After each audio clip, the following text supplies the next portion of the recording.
Hello students, myself Sanjeev, welcoming you on our YouTube channel Team JSVS Academy। तो video का thumbnail देख के आप समझ गए होंगे कि आज क्या टॉपिक हम डिस्कस करने वाले हैं। तो ट्रांसफॉर्मेशन का एक टॉपिक रिमूव टू आज हम डिस्कस करने वाले हैं। ये जो टॉपिक है रिमूव टू, ये दो पार्ट के अंदर आपको प्रोवाइड किया जाएगा और ये स्पेशली है क्लास 11th और 12th में पढ़ रहे स्टूडेंट्स के लिए, वेदर वो चाहे यूपी बोर्ड से कनेक्टेड हो या एमपी बोर्ड से कनेक्टेड हो या बिहार बोर्ड से कनेक्टेड हो, तीनों स्टेट के अंदर ये टॉपिक पूछा जाता है। तो आइए देखते हैं रिमूव टू है क्या। चलिए वीडियो को स्टार्ट करते हैं। Let's start. तो स्टार्ट करने से पहले आपको कुछ बेसिक बातें पता होनी चाहिए। आइए देखते हैं क्या वो बेसिक बातें हैं। मैंने बोर्ड पे सारी बातें लिख दी हैं जो आपको सिर्फ याद रखनी है, और इतना याद रखने से आप उम्मीद या मान लीजिए आप बिल्कुल आसानी से सारे ही फॉर्मूलाज सीख जाएंगे।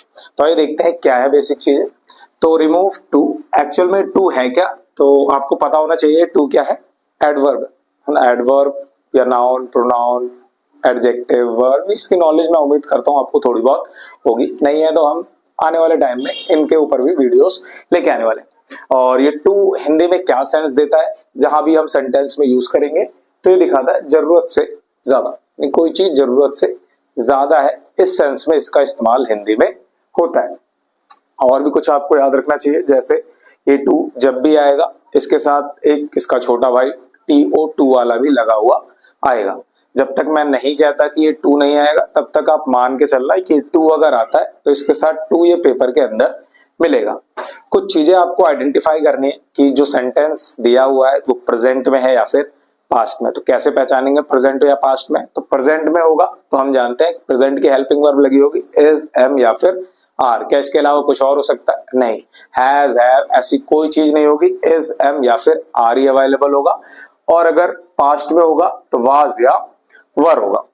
अब जब हम प्रेजेंट या पास्ट को पहचान लेंगे तो अगर प्रेजेंट होगा तो हम अपनी तरफ से ऐड करेंगे क्या? कैन नॉट, कैन नॉट नहीं तो कॉन्ट्रडिक्शन कांट। और अगर सेंटेंस पास्ट में होगा यानी वाज वर लगा होगा तो हम अपनी तरफ से लगाएंगे कुड नॉट या फिर कुडंट। कहां लगाना है अभी हम देख लेंगे थोड़ी देर बाद कि कहां पे इनका इस्तेमाल किया जाएगा। एक और चीज जो आपको पता होनी चाहिए कि जब हम चेंज करेंगे तो ये जो TOO है ये चेंज होगा किसमें? सो में। और ये जो छोटा वाला टू है ये चेंज होगा किसमें? दैट में। तो आइए देखते हैं कुछ रूल्स और कुछ एग्जांपल्स के साथ इस टॉपिक को समझने की। आइए देखते हैं रूल नंबर 1 क्या कहता है। तो आप रूल नंबर 1 समझ लीजिए। ऐसा कोई ग्रामर ने रूल क्लासिफाई नहीं किया, मैंने अपनी तरफ से क्लासिफाई किए ताकि मैं आसान तरीके से आपको चीजें समझा सकूं। तो रूल नंबर 1 ये आपको वहीं लगाना है जहां आपका सब्जेक्ट होगा लिविंग बीइंग। लिविंग बीइंग का सब्जेक्ट का क्या मतलब है? जब आपका सब्जेक्ट कोई नॉर्मली पर्सन होगा ना, ही, शी, इट या ही, शी, या कोई नाम हो जाए या आई, वी हो जाए, यू, दे हो जाए, इट नहीं ना, इट को छोड़ के जो भी आएगा इसमें सारे कंसिडर कर ले जाएंगे। नॉन लिविंग बीइंग नहीं आएगा, सिर्फ लिविंग एग्जिस्टेंस की बात हम यहाँ पर करेंगे। आइए चेंज कैसे करना है वो देखते हैं। तो आप जैसे सेंटेंस दिया हुआ आप ऐसे ही बनाना चालू कर दिए। सुमित, सुमित इज, टू किस में चेंज होता है? तो ये बता दे टू चेंज होगा किसमें? सो में। उसके बाद जो लिखा है वीक एडजेक्टिव, फिर ये टू किस में चेंज होता है? तो दैट। इतना आपको नॉर्मली हर जगह करना है इस रूल नंबर 1 में। सुमित इज, टू चेंज हो गया सो में, वीक, और ये वाला टू हो गया दैट में। और कुछ हमने चेंज नहीं किया है, आपको ध्यान देना है ना, सिर्फ ये टू सो में और ये वाला टू दैट में, बस इतनी ही चेंजिंग हुई है। इस दैट को लिखने के बाद एक नया क्लॉज यहाँ पे लिखा जाता है, और जब हम एक नया क्लॉज लिखेंगे तो हमें चाहिए होगा एक दोबारा से सब्जेक्ट, है ना। याद रखना आप जैसे ही दैट ऑन करेंगे दैट के बाद आपको तुरंत एक सब्जेक्ट चाहिए होगा। और एक नया सब्जेक्ट हम कहां से लेंगे? तो जो यहाँ स्टार्टिंग में, इस टू के बाद यहाँ स्टार्टिंग में कौन है? सुमित। तो सुमित नहीं लिखना है ना, आपको प्रोनाउन यूज करना है। सुमित एक लड़का है तो एक लड़की के लिए हम क्या लिखते हैं? ही। कोई लड़की होती तो शी हो जाता, बस इतना ही फर्क होता। तो सुमित एक लड़का यहाँ ही। और अभी बताया था मैंने कि जैसे ही आप प्रेजेंट या पास्ट पहचान लेंगे आपको अपनी तरफ से ऐड करना है।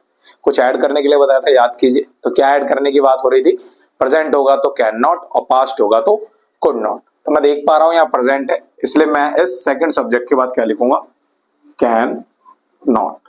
और इसके बाद जो भी रिमेनिंग पार्ट है इस टू के बाद वो मैं यहाँ लिख दूंगा, बात खत्म। और ये बिल्कुल बन के तैयार हो गया, है ना। आई होप समझ आया होगा आपको। कुछ नहीं किया हमने, इस टू को सो में, इस टू को दैट में, इस दैट के बाद एक नया क्लॉज आता है, इसलिए हमें नया सब्जेक्ट चाहिए। तो जो हमारा स्टार्टिंग में सब्जेक्ट था उसे ही मैंने प्रोनाउन के फॉर्म में चेंज कर दिया है, और उसके बाद प्रेजेंट था तो कैन नॉट लगा दिया, और उसके बाद जो बचा हुआ पार्ट था वो लिख दिया है। आप 2 क्वेश्चन खुद से ट्राई करिए, वीडियो रोक के आप खुद ट्राई करके देखिए कि आप इन 2 क्वेश्चंस को सॉल्व कर पा रहे हैं या फिर नहीं। आइए देखते हैं कैसे होंगे ये सॉल्व। तो यही वाज, ये 2 चेंज होगा किसमें, सो में, ओल्ड, ये 2 होगा किसमें चेंज, दैट में। अब एक नया क्लॉज होगा तो नया सब्जेक्ट चाहिए, सब्जेक्ट कौन प्रोवाइड करेगा, तो जो स्टार्टिंग में, यहाँ पहले से ही प्रोनाउन है तो हम यही लिख देते हैं ही। प्रेजेंट या पास्ट आइडेंटिफाई करेंगे तो पास्ट है, तो पास्ट के लिए क्या लगाने के लिए बताया गया है, तो कुड नॉट, और उसके बाद जो भी बचा हुआ है वो लिख देंगे, कुड नॉट रन।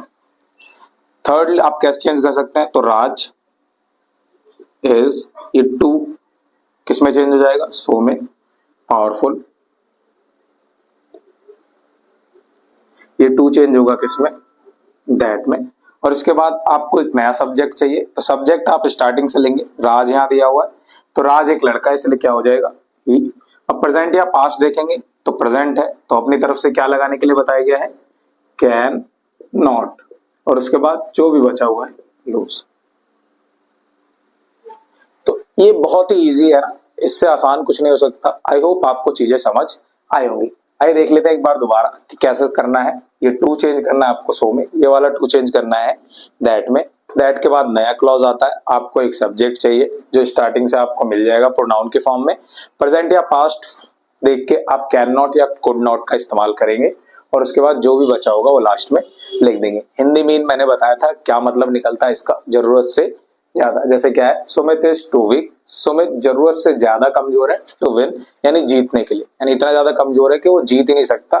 नीचे वाले सेंटेंस का भी सेम ही मीन है, मीनिंग बदलने वाला नहीं है, बस वे ऑफ राइटिंग बदल जाता है। वो आपसे रिमूव टू करके इसे कॉम्प्लेक्स फॉर्म में लिखवा लेता है। कई बार एग्जामिनर यहाँ ऑप्शन देता है इसे रिमूव टू करने के लिए, रिमूव टू, तो कई बार वो रिमूव टू ना लिख के कॉम्प्लेक्स सेंटेंस भी लिख देगा, कॉम्प्लेक्स सेंटेंस में कन्वर्ट करने के लिए।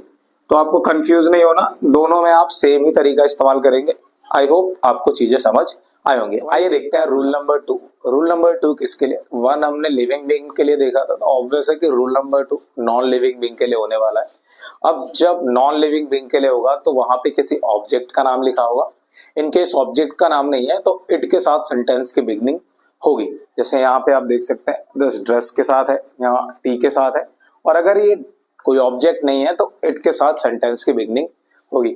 याद रखिए जब आप नॉन लिविंग बीइंग वाले रूल को पढ़ेंगे तो आपको सेकंड सब्जेक्ट के जगह पर अपनी तरफ से आप 1 का इस्तेमाल कर सकते हैं।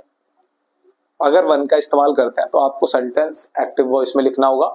इन केस अगर आप 1 यूज नहीं करना चाहते हैं, आप इट यूज करना चाहते हैं, तो आप कर सकते हैं सेकंड सब्जेक्ट के रूप में, लेकिन इट के साथ सेंटेंस आपको पैसिव फॉर्म में बनाना पड़ेगा। आइए देखते हैं कैसे होगा ट्रांसफॉर्म। तो कुछ नहीं करना, जैसे आप कर रहे थे वैसे ही करते चले जाइए। द टी इज, 2 चेंज होता है किसमें, सो में, हॉट, और ये 2 चेंज होता है किसमें, दैट में। हमने कहा अगर यहाँ नॉन लिविंग है तो आप सेकेंडरी सब्जेक्ट के रूप में 1 या 8 किसी का भी इस्तेमाल कर सकते हैं। मान लीजिए मैं 1 यूज करता हूँ, 1।